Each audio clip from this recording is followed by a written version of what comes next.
El día de hoy vengo a compartirles sobre un tema pensado para que ustedes sientan la introducción al mundo fantástico de la historia china antigua. Vamos a emprender un viaje en el pasado, a la dinastía Tang, y aprender más sobre ellos y cómo ellos se relacionaban con sus vecinos. La dinastía Tang, que reunificó China tras la efímera dinastía Sui, gobernó aproximadamente entre los años 618 a 906 de nuestra era. Se sabe que fue fundada por la familia Li, cuyos orígenes se sitúan en los pueblos móviles o nómadas de la frontera china. Esto es importante porque en siglos anteriores el norte de China estuvo gobernado por una sucesión de reinos y dinastías de origen extranjero, y así la familia Li es simplemente una continuidad dentro de estos procesos. Esto nos ha llevado a pensar a muchos que al menos a nivel gobierno había una mayor aceptación hacia los extranjeros por el origen de esta familia. Sin embargo, esto tiene sus matices, como veremos a continuación. La dinastía Tang, intentando emular a sus ancestros de la dinastía Han, se expandió hacia todas direcciones, conquistó partes de Asia Central, se afianzó en Corea, convirtió en protectorado a la zona del actual Vietnam e incluso tomó tierras de las estepas para sí. Con ello, logró un imperio de gran extensión con muchos vecinos con los cuales interactuar. Algunos, como los tibetanos, fueron por mucho tiempo rivales peligrosos, pero otros deseaban su protección, sus bienes o el reconocimiento político de la dinastía. Es así que se generó un ambiente propicio para que llegara gente de todos lados, mercaderes de Medio Oriente y Asia Central, estudiantes coreanos y japoneses, hombres religiosos de la India, emisarios de Persia y muchos otros.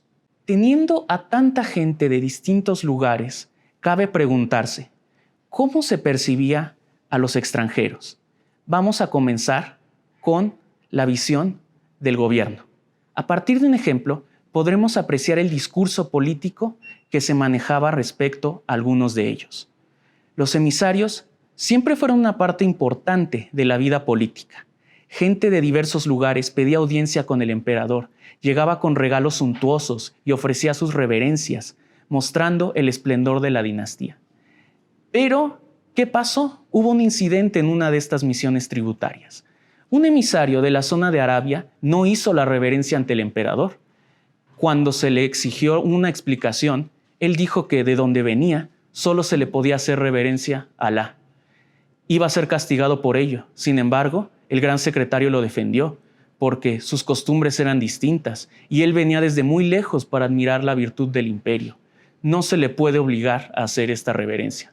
Pero al final, el mismo emisario voluntariamente pidió que le dejaran hacer tal reverencia. Este emisario, idealmente, a pesar de ser un extranjero y de que en teoría se le respetaban sus costumbres, al final decidió someterse al poder de la dinastía. Esto no ocurría todo el tiempo, pero era una situación ideal de la que se esperaba se comportaran los emisarios. ¿Cuáles eran las impresiones a nivel más general sobre ellos? Las fuentes gráficas nos ofrecen diversas alternativas para explorar este tema. Como podemos ver en las siguientes imágenes, estas son representaciones de extranjeros. ¿Notan algunas continuidades? Les doy una pista. Vean las barbas, los ojos hundidos y las narices grandes.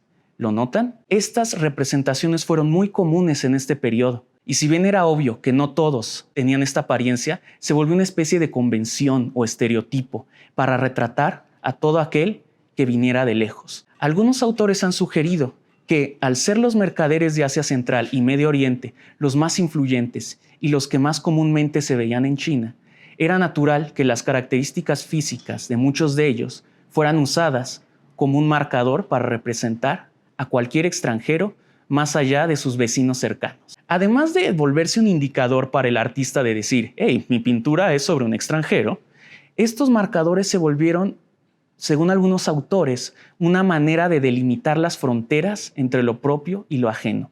Esto lo digo porque en la época era muy común la disciplina de la fisionomía. ¿Qué quiero decir con esto? Que a partir de características físicas se predecía el desempeño de una persona y de su personalidad. Para los chinos, los rasgos virtuosos que ellos consideraban ideales en una persona se representaban a partir de narices y ojos pequeños, muy contrario al estereotipo que tenemos. Esto entonces nos habla de una generación de una identidad. A partir de que el otro sea representado de esta manera, nosotros somos esto. Es decir, a partir de lo que es el otro podemos definirnos a nosotros mismos. No quiere decir que todos pensaran así. Hay historias de gente con características poco ideales que igualmente triunfaron, pero es también una visión que convivió junto con la admiración a los extranjeros en la época. Dentro de las interacciones entre propios y foráneos, tenía que esperarse que había fricciones y encuentros hasta violentos. Más allá de las guerras y conflictos con otras naciones, como el Tíbet, dentro de China hubo situaciones de riesgo. Los prestamistas de Asia Central se volvieron temidos y odiados porque incluso las autoridades de la ciudad estaban endeudados con ellos y no podían hacer nada en contra de sus abusos. Esto generó una imagen negativa de ellos, al grado de que un edicto imperial a finales de la dinastía prohibió todo contacto con ellos. También se sabe que hubo en los puertos del sur de China masacres de mercaderes árabes en los periodos de mayor inestabilidad y desconfianza hacia lo extranjero. Pero, a pesar de todo, también es innegable que los extranjeros generaron esta gran admiración y beneficios hacia la dinastía. Por ejemplo, se puede ver en influencias culturales. La música de Asia Central y la música china popular para esta época era indistinguible. Las danzas de Asia Central se volvieron tan comunes y populares en este periodo que incluso el emperador pedía que se representaran estas danzas en su corte con mucha frecuencia. También tenemos por el lado económico que muchas personas se enriquecieron y se beneficiaron de los productos exóticos que venían de la India, como inciensos, resinas aromáticas, especias. Y por el lado militar, tenemos que mucha gente de origen extranjero participó en los ejércitos imperiales, defendiendo al imperio, agrandando las fronteras y manteniendo el orden dentro de sus dominios.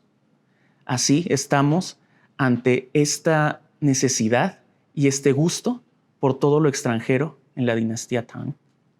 Ahora, ¿qué podemos sacar de todo ello? ¿Qué nos habla esta dicotomía entre la desconfianza y la admiración por lo extranjero?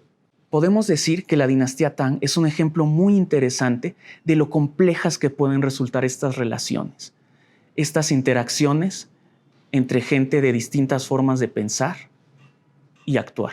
La dinastía Tang, en toda su sorpresa y admiración por lo extranjero, también hizo gala de su mayor desconfianza, temor e incluso hostilidad a lo que les parecía ajeno. Esto se puede ver incluso en otras dinastías, en las cuales se puede argumentar que fueron menos tolerantes hacia lo externo. Entonces, es aquí donde nos damos cuenta de que estas relaciones entre lo propio y lo ajeno no son tan fáciles como decir alguien es cosmopolita o alguien es cerrado. Estas interacciones han estado presentes en toda la historia de China y son un claro ejemplo de cómo, a partir de esta dicotomía entre odiar y amar al otro, se genera no solo una relación más fuerte entre ambos pueblos, sino también un entendimiento de uno mismo. Porque al fin y al cabo, para que exista un nosotros, por fuerza tiene que haber un ellos.